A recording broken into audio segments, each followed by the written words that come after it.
Là où va votre argent, c'est là qui est votre cœur. Jésus nous l'a montré clairement dans Matthieu 6 verset 21. Car là où est ton trésor, là aussi sera ton cœur. Si votre trésor est dans les choses de Dieu, votre cœur sera avec Dieu. Si votre trésor est dans les choses du monde, votre cœur sera dans le monde. Dans le cas de Salomon, au début de son règne. Vous vous souvenez? Il a offert 1000 bétails à Dieu en un seul jour à Gabaon. C'était énorme. Et qu'est-ce qui s'est passé cette nuit-là? Dieu lui est apparu en songe et lui a dit « Demande ce que tu veux, et je te le donnerai. » Salomon a demandé la sagesse. Et Dieu, impressionné par son cœur, lui a donné la sagesse, la richesse et la gloire. Dieu a déclaré le bénir parce qu'il avait d'abord donné généreusement. Aujourd'hui, nous allons aborder une question qui touche le cœur de nombreux chrétiens à travers le monde. Une question légitime, une interrogation profonde qui mérite une réponse biblique solide. La voici, si Dieu est un Dieu de prospérité, si c'est lui qui a créé l'or et l'argent, si toutes les richesses de la terre lui appartiennent, pourquoi ses enfants souffrent-ils financièrement sur cette terre? Pourquoi voyons-nous des chrétiens engagés, fidèles, qui servent Dieu avec tout leur cœur, mais qui luttent avec des difficultés financières constantes? Cette question n'est pas nouvelle. Elle traverse les générations. Elle a traversé les siècles. Et aujourd'hui, par la grâce de Dieu et par sa parole, nous allons explorer ensemble les mystères de la fortune financière selon la parole de Dieu. Je vous encourage à rester jusqu'à la fin de cette vidéo, car ce message pourrait transformer votre compréhension de la prospérité divine et ouvrir de nouvelles portes dans votre vie financière. Mais aujourd'hui, sachez ceci. Dieu n'a jamais créé l'homme pour qu'il souffre. Ce n'était pas son plan. Ce n'était pas sa volonté. Rappelez-vous l'histoire de la création. Il a créé Adam dans un jardin magnifique, le jardin d'Éden, où toutes les richesses de l'humanité l'entouraient. La provision était abondante. Tout arbre agréable à la vue et bon à manger était là. L'or était là. Les pierres précieuses étaient là. La vie était prospère. Dieu avait donné à Adam l'autorité sur toute la création. Adam marchait dans la gloire et dans la provision divine. C'était le plan original de Dieu pour l'humanité. Mais qu'est-ce qui s'est passé? La Bible nous raconte une histoire tragique. Après la chute de l'homme, après que le péché soit entré dans le monde, tous les pouvoirs et toutes les richesses que Dieu avait données à Adam ont été délégués au diable, à cause du péché. Le diable est devenu le prince de ce monde. Il a pris l'autorité qu'Adam avait abandonnée. Et c'est pourquoi nous voyons tant de souffrances, tant de pauvreté, tant de manque dans ce monde. Mais rendons grâce à Dieu. Rendons grâce à Jésus-Christ, le second Adam, qui a tout vaincu. Jésus est venu pour détruire les œuvres du diable. Il est venu pour nous redonner l'autorité. Il est venu pour nous reconnecter avec la provision divine. Il faut comprendre ce principe spirituel fondamental. Si un homme fort garde une maison, si le diable garde les richesses de ce monde sous son contrôle, pour entrer dans cette maison et reprendre ce qui t'appartient légitimement, il te faut un homme plus fort pour le vaincre. Et cet homme plus fort, c'est Jésus-Christ notre Seigneur. Il a vaincu le diable à la croix. Il a repris les clés. Il a rétabli notre connexion avec la provision divine. Maintenant, écoutez bien. La dernière fois, dans notre précédente vidéo, nous avons parlé de quoi faire pour accéder à la fortune financière. Nous avons vu les principes généraux. Mais aujourd'hui, nous allons aller plus loin. Nous allons voir comment faire ces choses concrètement, pratiquement, pour accéder à la fortune financière dans la Nouvelle Alliance.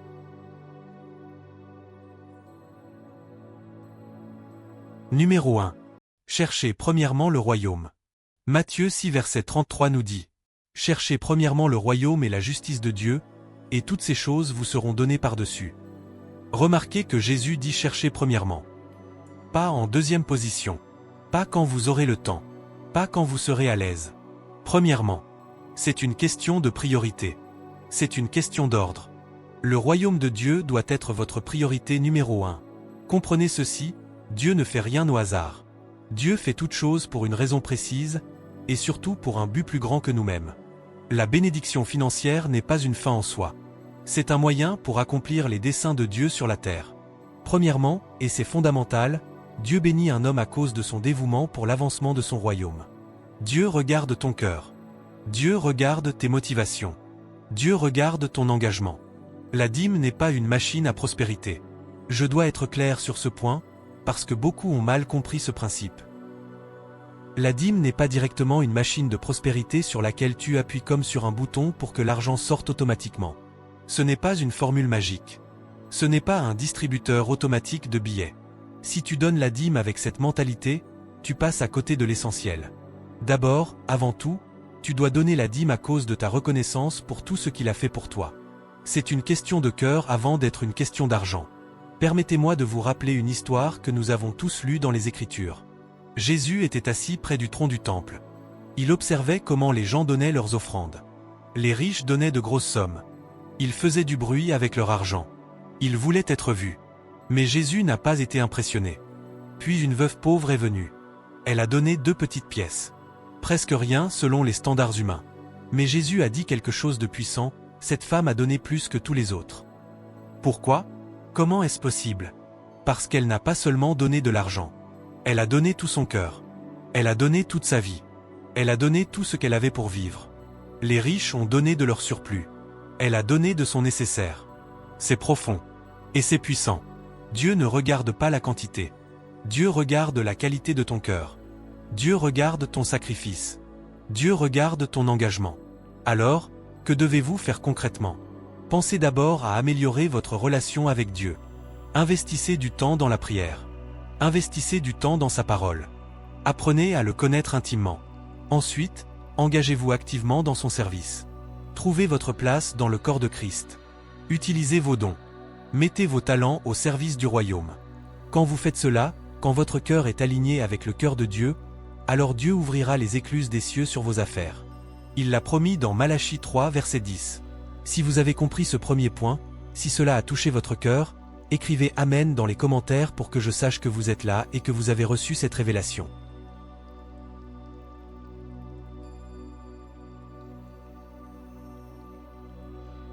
Numéro 2.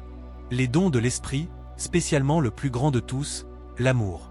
D'abord, quels sont les dons de l'esprit ? La Bible nous en parle dans 1 Corinthiens 12 et dans Galates 5. Il y a les dons de l'esprit pour le service. Sagesse, connaissance, foi, guérison, miracle, prophétie, discernement, langue, interprétation. Et il y a le fruit de l'esprit. Amour, joie, paix, patience, bonté, bienveillance, fidélité, douceur, maîtrise de soi. Si vous avez ces dons, si vous cultivez ce fruit, vous pouvez servir Dieu sans doute et sans poser de questions. Vous pouvez avancer avec assurance. Vous pouvez être un canal puissant de bénédiction. Mais écoutez ce que dit l'apôtre Paul dans 1 Corinthiens 13. Paul dit que même si tu parles toutes les langues des hommes et des anges, mais que tu n'as pas l'amour, tu n'es qu'un cuivre qui résonne, une cymbale qui retentit. Même si tu as le don de prophétie, la connaissance de tous les mystères, toute la foi pour transporter des montagnes, mais que tu n'as pas l'amour, tu n'es rien. Même si tu donnes tous tes biens aux pauvres, même si tu livres ton corps pour être brûlé, mais que tu n'as pas l'amour, cela ne te sert à rien. C'est puissant. L'apôtre Paul nous dit que celui qui prie Dieu et qui fait de bonnes œuvres sans amour se trompe lui-même. Il passe à côté de l'essentiel. Alors comprenez bien, l'amour n'est pas juste un sentiment. L'amour n'est pas juste une émotion. L'amour est la plateforme, le fondement sur lequel repose toute prospérité véritable. L'amour est la plateforme sur laquelle 3 choses essentielles se construisent. Premièrement, l'amour vous rend dévoué à Dieu et aux intérêts de son royaume. Quand vous aimez vraiment Dieu, son royaume devient votre priorité. Ses intérêts deviennent vos intérêts. Sa volonté devient votre volonté. Deuxièmement, l'amour vous pousse à aimer votre prochain et à chercher son bien. Vous ne pouvez pas dire que vous aimez Dieu sans aimer votre frère. L'amour pour Dieu se manifeste par l'amour pour les autres. Troisièmement, l'amour vous donne un cœur selon Dieu. Un cœur transformé. Un cœur renouvelé. Un cœur qui bat au rythme du cœur de Dieu. Voici une vérité que vous devez graver dans votre cœur. Dieu n'utilise que ceux qui ont le même cœur que lui. Spécialement des hommes et des femmes dont le cœur est aligné avec son cœur. Des hommes et des femmes qui sont prêts à développer leur cœur pour qu'il devienne ou ressemble à celui de Dieu à travers sa parole. Si votre cœur est rempli d'égoïsme, d'avarice, d'amour de l'argent, Dieu ne peut pas vous confier de grandes richesses. Pourquoi ? Parce que vous les utiliserez pour vous-même et non pour son royaume. Dans ce cas, vous avez besoin d'amour pour pouvoir abonder en toute bonne œuvre. L'amour est le moteur des bonnes œuvres. L'amour est ce qui donne de la valeur à tout ce que vous faites. Jésus l'a nommé le plus grand des commandements. Il a dit, « Tu aimeras le Seigneur ton Dieu de tout ton cœur, de toute ton âme, de toute ta pensée. » C'est le premier et le plus grand commandement. Et voici le second qui lui est semblable, « Tu aimeras ton prochain comme toi-même. » Numéro 3. L'argent est le révélateur du cœur. Et c'est absolument vrai. Vous voulez savoir ce qui est vraiment dans le cœur d'un homme? Regardez comment il utilise son argent. Regardez où il investit ses ressources. Dieu a béni Salomon d'une richesse incroyable. Pourquoi? Parce que Salomon aimait Dieu. Et qu'est-ce que Salomon a fait après avoir reçu cette bénédiction? Il a construit un temple magnifique pour Dieu. Il a utilisé sa richesse pour glorifier Dieu. Vous voyez le principe? Là où va votre argent, c'est là qu'est votre cœur. Jésus nous l'a montré clairement dans Matthieu 6 verset 21. Car là où est ton trésor, là aussi sera ton cœur. Si votre trésor est dans les choses de Dieu, votre cœur sera avec Dieu. Si votre trésor est dans les choses du monde, votre cœur sera dans le monde. Alors faites cette auto-évaluation honnête aujourd'hui. Posez-vous ces questions. Est-ce que j'ai vraiment un cœur pour Dieu? Est-ce que j'ai un cœur pour l'avancement de son royaume?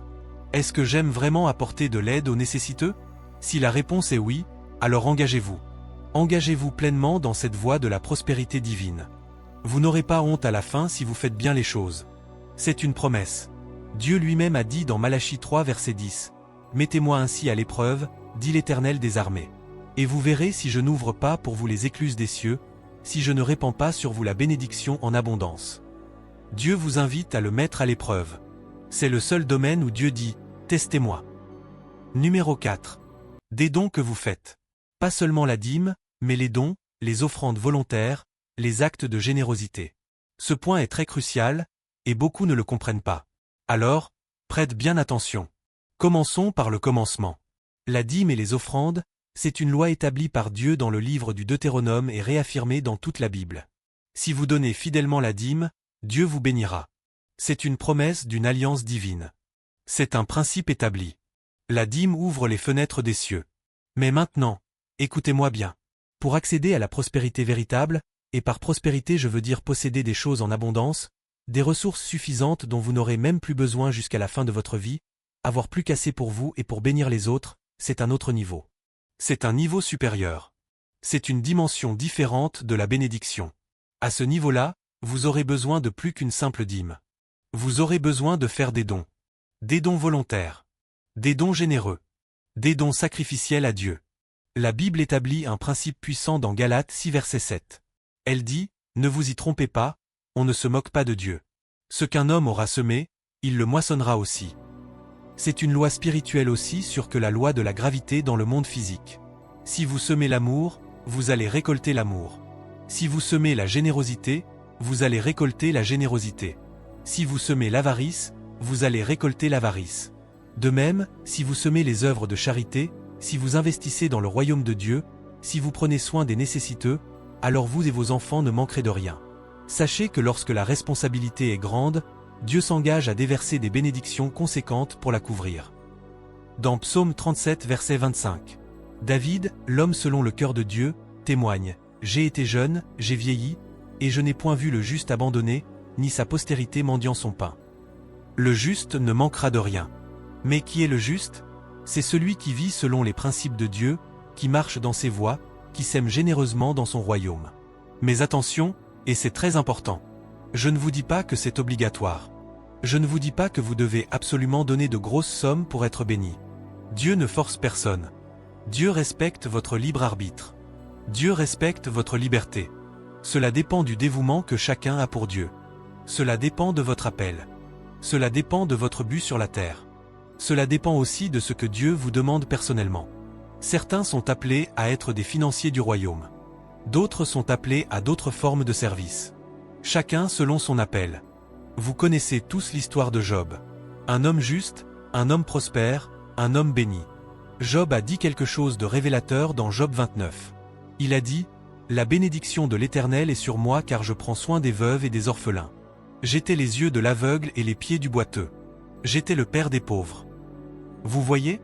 Job ne s'est pas contenté de garder sa richesse pour lui-même. Il l'a utilisée pour bénir les autres. Et c'est pour cela que Dieu a maintenu sa bénédiction sur lui. Alors, comprenez bien. La vraie prospérité de Dieu ne vient que de ce que tu sèmes. C'est mathématique. C'est spirituel. Et c'est biblique. N'oubliez jamais ce principe de 2 Corinthiens 9 verset 6. Celui qui sème peu moissonnera peu, et celui qui sème abondamment moissonnera abondamment. Alors dans ce cas, je veux que chacun d'entre vous, aujourd'hui même, aille devant l'Éternel dans la prière et fasse son vœu. Demandez à Dieu, Seigneur, que veux-tu que je sème? Où veux-tu que j'investisse? Comment veux-tu que je participe à l'avancement de ton royaume? Commencez là où vous êtes, tu n'as pas besoin d'attendre d'avoir des millions avant de commencer. On a juste besoin de deux choses, la bonne volonté et le dévouement pour la cause de Dieu. Commence avec ce que tu as. Si tu as 10 euros, commence avec 10 euros. Si tu as 100 euros, commence avec 100 euros. Dieu ne regarde pas la somme, il regarde le cœur et le coût sacrificiel. Nous avons plein de témoignages puissants dans la Bible qui confirment ce principe. Par exemple, dans le cas de Salomon, au début de son règne. Vous vous souvenez? Il a offert 1000 bétails à Dieu en un seul jour à Gabaon. C'était énorme. Et qu'est-ce qui s'est passé cette nuit-là? Dieu lui est apparu en songe et lui a dit « Demande ce que tu veux, et je te le donnerai. » Salomon a demandé la sagesse. Et Dieu, impressionné par son cœur, lui a donné la sagesse, la richesse et la gloire. Dieu a déclaré le bénir parce qu'il avait d'abord donné généreusement. Maintenant, c'est votre tour de bénédiction. C'est votre moment. C'est votre saison. Ne l'ignorez pas. Ne passez pas à côté. Ne laissez pas cette opportunité vous échapper. Dieu frappe à la porte de votre cœur aujourd'hui. Il vous invite à entrer dans une nouvelle dimension de bénédiction. Nous avons vu 3 points puissants aujourd'hui. 1. La prospérité est basée sur le royaume, cherchez premièrement le royaume. 2. Développer les dons de l'esprit, spécialement l'amour. 3. Semer généreusement par vos dons et vos actes de charité. Maintenant, Dieu a parlé. Sa parole a été proclamée. Sa vérité a été révélée. Que ceux qui ont des oreilles écoutent ce que dit l'Esprit aux églises. Ce n'est pas juste un message parmi d'autres. C'est une parole vivante pour votre situation actuelle. Que Dieu vous bénisse abondamment. Que les écluses des cieux s'ouvrent sur votre vie. Que vous entriez dans la dimension de prospérité que Dieu a préparée pour vous. Au nom de Jésus, je déclare que cette année, 2026 sera votre année de percée financière. Mais avant de terminer, peut-être que tu regardes cette vidéo et tu n'as jamais donné ta vie à Jésus. Ou peut-être que tu as Jésus, mais à cause des épreuves, à cause des difficultés lourdes que tu as traversées, tu as abandonné. Et aujourd'hui, tu veux revenir. Tu veux redédier ta vie à Jésus. Si c'est ton cas, je t'invite à faire cette prière avec moi maintenant. Où que tu sois, ferme tes yeux, ouvre ton cœur, et répète cette prière après moi avec sincérité. Jésus notre Seigneur, je viens devant toi aujourd'hui avec humilité. Je reconnais que je suis pécheur et que j'ai besoin de ton salut. Je reconnais que sans toi, je ne peux rien faire. Je crois que tu es mort sur la croix pour mes péchés. Je crois que tu as versé ton sang précieux pour me racheter. Je crois que tu es ressuscité le 3e jour, vainqueur de la mort. Aujourd'hui, je te demande pardon pour tous mes péchés. Pour tout ce que j'ai fait qui t'a déplu. Pour toutes les fois où je me suis éloigné de toi. Je te demande pardon, Seigneur. Entre maintenant dans ma vie. Deviens mon Seigneur et mon Sauveur. Prends le contrôle de ma vie. Transforme mon cœur et fais de moi une nouvelle créature. Lave-moi de tous mes péchés par ton sang précieux. Je m'engage à te suivre tous les jours de ma vie. Je m'engage à marcher dans tes voies. Je m'engage à vivre pour ta gloire. Merci Jésus pour ton amour inconditionnel. Merci pour le salut gratuit que tu m'offres aujourd'hui. Au nom puissant de Jésus. Amen. Dans notre prochaine vidéo, nous allons parler des ennemis de la prospérité.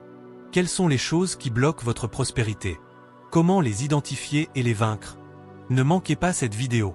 Que la grâce de notre Seigneur Jésus-Christ, l'amour de Dieu le Père, et la communion du Saint-Esprit soient avec vous tous.